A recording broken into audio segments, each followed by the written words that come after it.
Hello दोस्तों, आप सभी का रज़ा एजुकेशनल क्लासेस पर खैर मकदम है और तहे दिल से खुशामदीद है। तो चलिए दोस्तों, आज हम आप सबके लिए एक नई वीडियो लेकर आया हूँ जो कि यूजीसी नेट जेआरएफ में जिस तरह की उर्दू क्वेश्चन आते हैं, आज हम उसी पर बात करेंगे।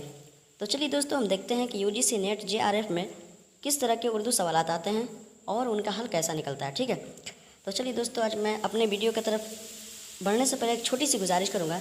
जो लोग इस यूट्यूब चैनल रज़ा एजुकेशनल क्लासेस पर नए हैं, उनसे छोटी सी गुजारिश है, तहे दिल से गुजारिश है कि आप तमामी हजरात इस यूट्यूब चैनल रज़ा एजुकेशनल क्लासेस को सब्सक्राइब कर लें और बेल आइकन दबा लें ताकि नोटिफिकेशन आप तक पहुंचता रहे। और ज़्यादा से ज़्यादा हो सके तो शेयर कर दें और लाइक कर दें ताकि दूसरे लोग भी, जो लोग यूजीसी नेट की तैयारी कर रहे हैं, उन्हें कुछ आसानियाँ हों। तो चलिए दोस्तों, हम अपने वीडियो की तरफ बढ़ते हैं। तो सवाल नंबर 1 में पूछा जा रहा है, उर्दू का पहला मरसिया निगार कौन था। ठीक है, उर्दू का पहला मरसिया निगार कौन था। ऑप्शन अलिफ मीर ज़मीर, ऑप्शन बा मीर खलीक, ऑप्शन जीम शाह अशरफ बयाबानी, ऑप्शन दाल मीर अनीस। ठीक है, तो दोस्तों सवाल नंबर 1 में जो पूछा गया कि उर्दू का पहला मरसिया निगार कौन था, तो हमारा पहला मरसिया निगार जो थे उर्दू के, वो थे शाह अशरफ बयाबानी थे। ठीक है, शाह अशरफ बयाबानी ये उर्दू के पहला मरसिया निगार थे। तो हमारा ऑप्शन जिम बिल्कुल दुरुस्त हो जाएगा। और सवाल नंबर 2 में पूछा जा रहा है, उर्दू शायरी पर पहला फारसी में लिखा जाने वाला तज़किरा कौन है। ठीक है, उर्दू शायरी पर पहला फारसी में लिखा जाने वाला तज़किरा कौन है। ठीक है, अलिफ मखज़न निकात, ऑप्शन बा निकात शौरा, ऑप्शन जीम किशन बेखार, ऑप्शन दाल तज़किरा हिंद। ठीक है, तो सवाल नंबर 2 में जो पूछा गया कि उर्दू शायरी पर पहला फारसी में लिखा जाने वाला तज़किरा कौन है, तो ये हमारा ऑप्शन बा हमारा बिल्कुल दुरुस्त हो जाएगा, क्योंकि निकात शौरा जो है ये उर्दू शायरी पर फारसी में लिखा जाने वाला पहला तज़किरा है। कौन सा? ये निकात शौरा। तो हमारा ऑप्शन बा बिल्कुल सही हो जाएगा सवाल नंबर 2 का। चलिए दोस्तों, सवाल नंबर 3 को देखते हैं। सवाल नंबर 3 में पूछा जा रहा है, चंपाबाई किस नावल का किरदार है। ठीक है, चंपाबाई किस नावल का किरदार है। ऑप्शन अलिफ गौदान, ऑप्शन बा आग का दरिया, ऑप्शन जीम टेढ़ी लकीर, ऑप्शन दाल चौथी का जोड़ा। ठीक है, तो दोस्तों सवाल नंबर 3 में पूछा गया कि चंपाबाई ये एक नावल है। ठीक है, किस नावल का किरदार है, यानी कि चंपाबाई किसी नावल में एक चंपाबाई का किरदार है जो पूछा जा रहा है कि चंपाबाई किस नावल का किरदार है। तो हमारा सवाल नंबर 3 का बिल्कुल सही और दुरुस्त जवाब हो जाएगा कि ये आग का दरिया ये जो नावल का किरदार है। ठीक है, ये आग का दरिया का नावल का किरदार है। ठीक है, जो चंपाबाई है किस नावल का किरदार है, तो ये आग का दरिया एक नावल की किताब है, उसी का यह किरदार है चंपाबाई। तो हमारा सवाल नंबर 3 का ऑप्शन बा बिल्कुल दुरुस्त हो जाएगा। चलिए दोस्तों, सवाल नंबर 4 की तरफ देखते हैं। सवाल नंबर 4 में पूछा गया कि लुगत में दर्ज झेल अल्फाज की तरतीब क्या होगी। ठीक है, लुगत में दर्ज झेल अल्फाज की तरतीब क्या होगी। ऑप्शन अलिफ इश्क माशूक रकीब फ़िराक। ठीक है, ऑप्शन बा माशूक फ़िराक रकीब इश्क, ऑप्शन जीम फ़िराक इश्क माशूक रकीब, ऑप्शन दाल रकीब इश्क फ़िराक माशूक है। तो दोस्तों तमाम के तमाम तो ये सब एक ही जैसे हैं, लेकिन यहाँ लुगत में दर्ज झेल अल्फाज की तरतीब क्या है, तरतीब बतानी है। ठीक है, कि किस तरह की तरतीब सही है। यहाँ पर इश्क माशूक रकीब फ़िराक सभी में यही हैं, लेकिन इसकी तरतीब सही और दुरुस्त कौन सी तरतीब सही होगी। तो हमारा ये सवाल नंबर 4 का सही जवाब जो हो जाएगा कि सही तरतीब इसका, तो दाल हमारा बिल्कुल सही हो जाएगा, क्योंकि रे से रकीब, रे के बाद आयन आता है, मैंने के बाद नहीं, जैसे कि लाइन बाय लाइन तरतीब ब तरतीब, ये हमारा ऑप्शन दाल बिल्कुल सही हो जा रहा है, क्योंकि रकीब इश्क फ़िराक माशूक।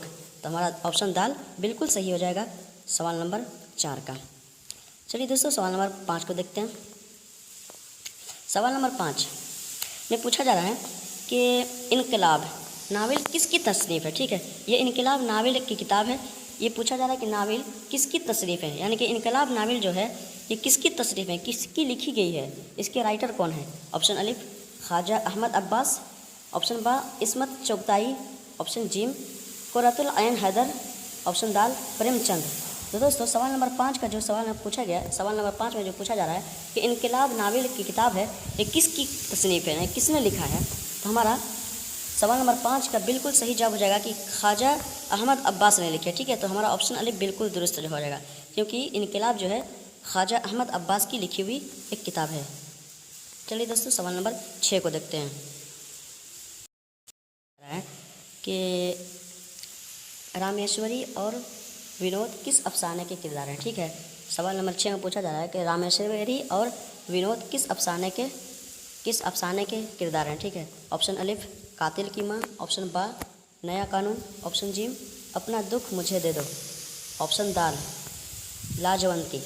तो दोस्तों सवाल नंबर 6 में जो पूछा जा रहा है कि रामेश्वरी और विनोद किस अफसाने के किरदार हैं, तो हमारा सवाल नंबर 6 का सही और बिल्कुल दुरुस्त जवाब जो होगा कि ये कातिल की माँ, ये जो ऑप्शन अलिफ जो है कातिल की माँ, ये अफसाने के किरदार है। ठीक है, ये कातिल की माँ जो है उसमें रामेश्वरी और विनोद क्या किरदार निभाया गया है। चलिए दोस्तों सवाल नंबर 7 को देखते हैं।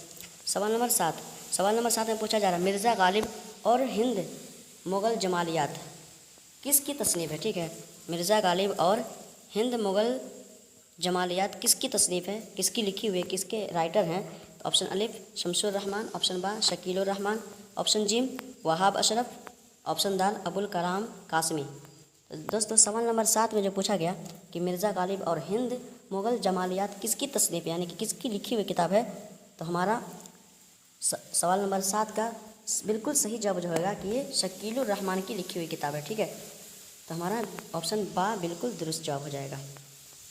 चलिए दोस्तों सवाल नंबर 8 को देखते हैं। सवाल नंबर 8 में पूछा गया झैल में 2 जुमरे सही और 2 गलत हैं। ठीक है, सही जुमरों की निशानदही करें। सवाल नंबर 8 बोल रहा है कि झैल में यानी कि नीचे दिए गए में 2 जुमरे हैं, यानी कि 2 जुमरा लिखा हुआ है और 2 गलत हैं, सही जुमरों को निशानदही करें। ऑप्शन अलिफ अजीब नादा है वो जिनको है अजब ताज सुल्तानी ज़ौक़, ऑप्शन दाल ज़हे निशात अगर कीजिए उसे तहरीर सौदा, ऑप्शन जीम खुशामद कब करें आली तबीयत अहले दौलत की सौदा, ऑप्शन दाल करे वो वालिबे गुंचा दर हज़ार सुखन ज़ौक़। तो दोस्तों इस सवाल नंबर 8 में जो पूछा गया कि झैल में 2 जुमरे सही और गलत हैं, सही जुमरों की निशानदही करें, तो इसमें हमारा सवाल नंबर 8 का बिल्कुल दुरुस्त जवाब जो हो जाएगा जिम हो जाएगा, क्योंकि ये खुशामद कब करें आली तबीयत अहले दौलत की ये सौदा, ये हमारा बिल्कुल सही जवाब हो जाएगा सवाल नंबर 8 का। सवाल नंबर 9 में पूछा गया कि किस मसनवी में ये झैली उन्वान कायम किया गया, दरवेश और मकान दरवेश। ऑप्शन अलिफ फूलबन, ऑप्शन बा अली नामा और ऑप्शन दाल सैफुल मुलूक व बदिउल जमील, ऑप्शन दाल गुलशन इश्क। तो दोस्तों किस मसनवी में ये झैली उन्वान कायम किया गया, यानी कि दरवेश और मकान दरवेश, ये किस मसनवी झैली उन्वान कायम किया गया, तो इसमें हमारा ऑप्शन सवाल नंबर 9 का बिल्कुल दुरुस्त जवाब जो हो जाएगा कि ये गुलशन इश्क में ये उन्वान कायम किया गया। ठीक है, तो हमारा ऑप्शन दाल बिल्कुल दुरुस्त जवाब हो जाएगा। सवाल नंबर 10 में पूछा गया अली आदिल शाह सानी शाही के दादा जगत गिरोह कहलाए और वो खुद क्या कहलाए, यानी कि अली आदिल शाह सानी शाही के दादा जगत गिरोह कहलाए और वो खुद क्या कहलाए। ऑप्शन अलिफ जान आलम, ऑप्शन बा आफ्ताब आलम, ऑप्शन जिम सरताज आलम, ऑप्शन दाल उस्ताद आलम।